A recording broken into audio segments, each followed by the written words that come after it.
नमस्कार दोस्तों, कलयुग के चमत्कार संतों की वाणी में आप सबका स्वागत है। दोस्तों, हमने अभी तक आपको शिव महापुराण की कथा सुनाते हुए बताया कि ये कथा सूत जी शौनक आदि ऋषियों को सुना रहे हैं और इस कथा को सुनने से जिनका भी उद्धार होता है वे उन भक्तों की कथा भी सुनाते हैं और जिनका श्रवण करने से हम भी पवित्र होते हैं, हमारी बुद्धि पवित्र होती है और कानों को अमृत तुल्य लगने वाली ये कथा हमें इस लोक में भी और परलोक में भी उत्तम गति प्रदान करती है और संसार के सभी सुखों को देती है। आज की इस कड़ी में हम सुनेंगे एक बुढ़िया माँ की कहानी, जिस पर भगवान शिव ने कैसे कृपा की और कैसे उसका जीवन सुखों से भर गया। आइए सुनते हैं। बहुत समय पहले की बात है। एक गांव में एक बुढ़िया रहती थी, जिसके एक बेटा, बहू और एक पोता था। वह बुढ़िया भगवान शिव की परम भगत थी और सारा दिन भगवान शिव की पूजा करती और उनके मंत्रों का जाप करती और घर का काम करते हुए फिर वह घर का खाना खाती और बनाती। लेकिन उसकी बहू को ये सब पसंद नहीं था। उसे तो यही लगता था कि भगवान की भक्ति करना बेकार का काम है।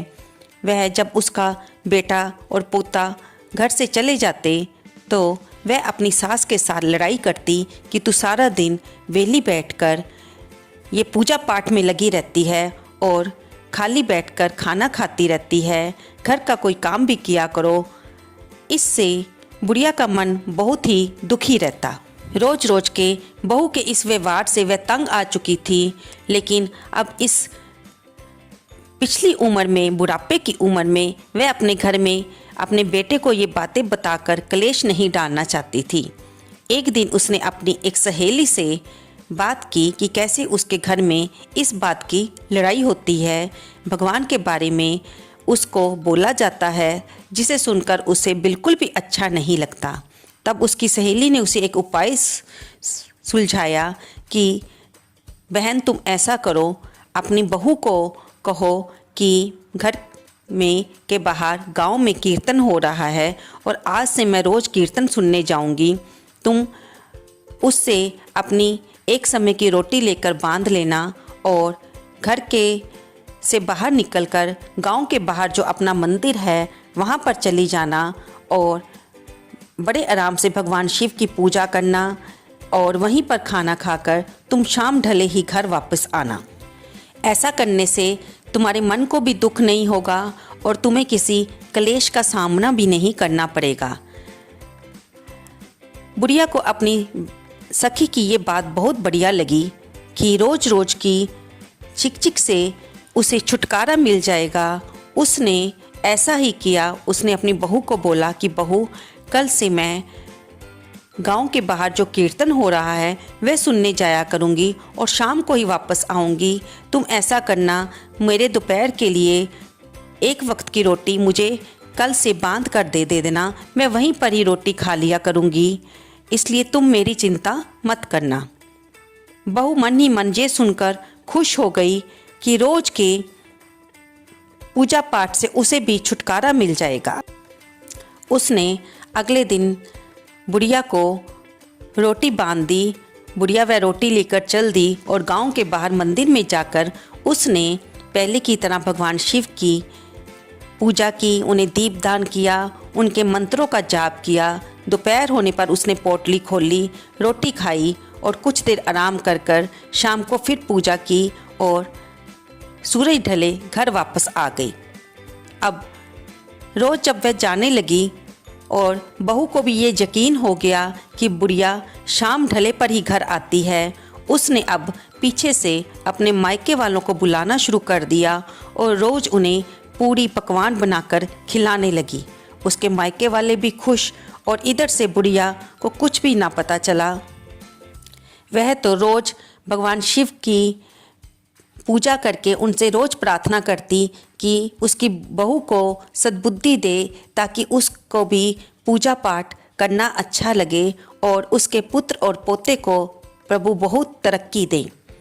वह अपने परिवार का सुख मांगती रहती। उसकी ऐसी भावना देखकर भगवान शिव को बहुत तरस आया। वे करुणा से भर गए कि ये तो हर समय अपने परिवार का सुख मांगती है, जबकि इसकी बहू इसके साथ अच्छा व्यवहार नहीं करती।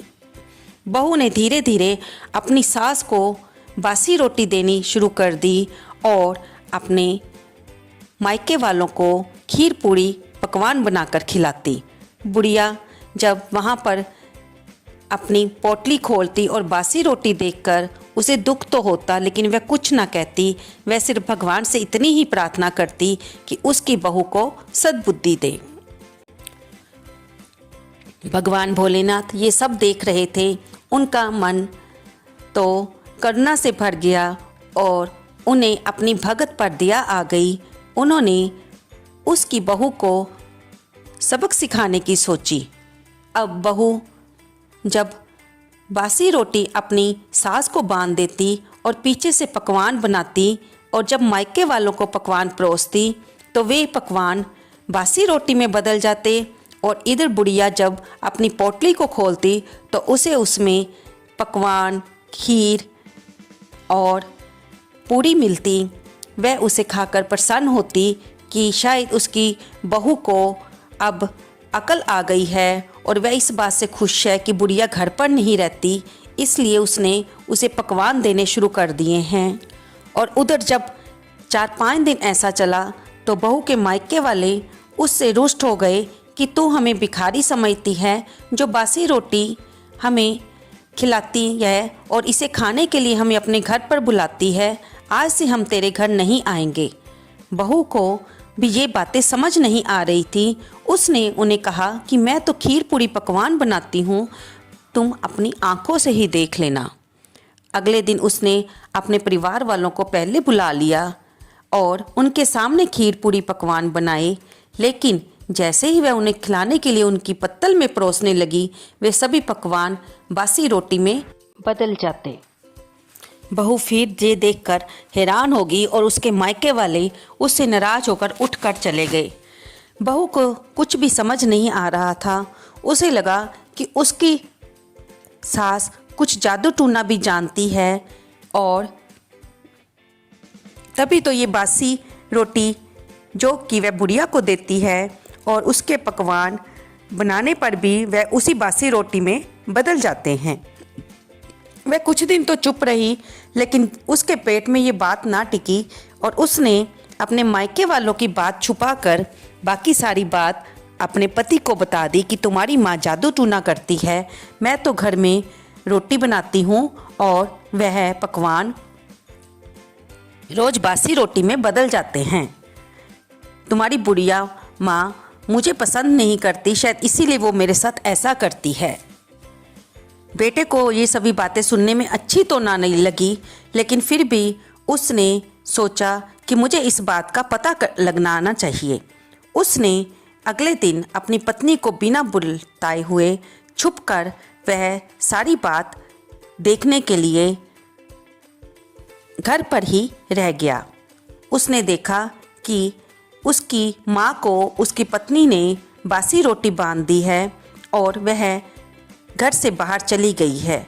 वह छिपकर देख रहा था, तभी उसने देखा कि उसकी पत्नी ने अपने मायके वालों को घर बुलाया और खीर पूड़ी बनाई। वह हैरान हो गया। वह सोच ही रहा था कि उसने देखा कि जैसे ही उसकी पत्नी ने खीर पूड़ी अपने मायके वालों को खिलाने के लिए उनकी पत्तल पर परोसे, वे सभी बासी रोटी में बदल गए।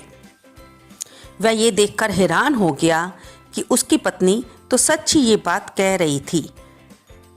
अब वह अपनी माँ को ढूंढने के लिए चल पड़ा। उसने देखा कि नगर गांव में कहीं पर भी कीर्तन नहीं हो रहा था। वह अपनी माँ को ढूंढ रहा था, तभी उसे अपनी माँ की सहेली मिली और उसने अपनी माँ की सहेली से बात की कि मौसी, क्या आपने मेरी माँ को देखा है? तब उसने बुढ़िया के बेटे को सारी सच्चाई बताई और कहा कि तुम्हें तुम्हारी माँ घर से बाहर, गांव से बाहर जो मंदिर है वहाँ पर मिलेगी। वह अपनी माँ को देखने गांव के बाहर के मंदिर की तरफ चल पड़ा। उसने वहाँ पर भी छुपकर देखा कि उसकी माँ ने पूजा पाठ करने के बाद जब पोटली खोली तो उसने देखा वह बासी भोजन खीर पूरी में बदल चुका था। उसने देखा कि उसकी माँ ने उस भोजन को खाया और भगवान का धन्यवाद किया। बेटा ये देखकर हैरान रह गया और वह इस बात को सच मानने लगा कि उसकी पत्नी सच कहती है कि उसकी माँ कोई जादू टूना जानती है, तभी तो बासी भोजन खीर पूरी में बदल जाता है और उसे बुढ़िया खुद खाती है। अब भगवान शिव तो अंतर्यामी हैं। जब उन्होंने देखा कि वो बेटा अपनी माँ को गलत समझ रहा है, तब उन्होंने उसे सबक सिखाने की सोची। वह उसी समय माँ पार्वती के साथ नंदी पर सवार होकर मंदिर में प्रकट हो गए और बुढ़िया माँ को उन्होंने दर्शन दिए। बुढ़िया माँ उनके दर्शन करके कृतार्थ हो गई। तब भगवान ने कहा, माई मैं तेरी भक्ति से बहुत प्रसन्न हूँ, मांगो क्या मांगती हो। तब बुढ़िया माँ ने कहा, प्रभु आपने मुझसे इस जीवन में दर्शन देकर मेरे जीवन को सफल बना दिया है, मुझे और क्या चाहिए। अगर आप मुझे कुछ देना चाहते हो तो मेरी बहू को सद्बुद्धि दें और मेरे बेटे और पोते को तरक्की दें और मेरा घर धन धान्य से भरा रहे। तब भोलेनाथ ने कहा कि बुढ़िया माँ, क्या आप नहीं जानती कि आपकी बहू ने आपके साथ क्या किया है। वह आपको बासी रोटी देती थी और अपने मायके वालों को पूरी पकवान बनाकर खिलाती थी। तब बुढ़िया माँ ने कहा कि कोई बात नहीं, मुझे आपकी भक्ति का अवसर तो उसने दिया ही है ना। तब भगवान शंकर ने कहा कि मैंने उसे सबक सिखाने के लिए उसके भोजन को बासी रोटी में बदल दिया और तुम्हारी बासी रोटी को पूरी पकवान में बदल दिया। और जब उसने तुम्हारे बेटे को ये बात बताई तो तुम्हारा बेटा तुम्हारी परीक्षा के लिए यहाँ पर आया है, इसलिए तुम जरा पीछे देखो, तुम्हारा बेटा भी वहाँ पर छिप कर खड़ा है। बुढ़िया का बेटा जो कि पीछे से सारी बातें देख रहा था, वह भगवान शंकर की बातें भी सुन रहा था और दर्शन भी कर रहा था। वह पेड़ की ओट से बाहर निकल आया और भगवान शंकर के चरणों में गिरकर माफ़ी मांगने लगा कि मुझे क्षमा कर दीजिए, मैंने अपनी पत्नी की बातों पर विश्वास किया और अपनी परम भक्त माँ को जादू टूने करने वाली समझा, मुझे माफ़ कर दीजिए। उसने अपनी बुढ़िया माँ से भी माफ़ी मांगी। तब भगवान भोलेनाथ ने कहा कि तुम्हारी माँ तो मेरी परम भगत है, वह शुरू से तुम्हारी भलाई की मुझसे प्रार्थना करती आई है, उसने कभी भी तुम्हारा बुरा नहीं माना। ये तो सब कुछ मैंने तुम्हारी पत्नी को सबक सिखाने के लिए किया था। अब तुम अपनी माँ को लेकर घर जाओ और अपनी पत्नी को समझाओ। बेटे ने ऐसा ही किया, अपनी माँ को लेकर घर आ गया और अपनी पत्नी को भी डांट कर समझाया कि वो जो कर रही थी गलत कर रही थी।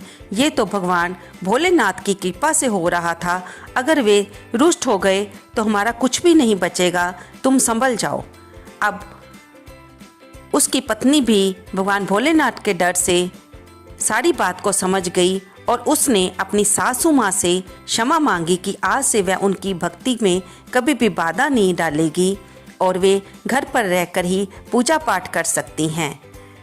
बुढ़िया माँ ये सोचकर बहुत प्रसन्न हुई और मन ही मन उसने प्रभु भोलेनाथ को धन्यवाद किया कि आज उसकी प्रार्थना और उसकी पूजा सफल हो गई थी। दोस्तों, जिस प्रकार भगवान भोलेनाथ ने बुढ़िया माँ पर कृपा की, वैसे ही इस कहानी को कहते सुनते हुंकारा भरते हुए हम सब भक्तों पर भी वे दया करें और अपनी कृपा बरसाए रखें।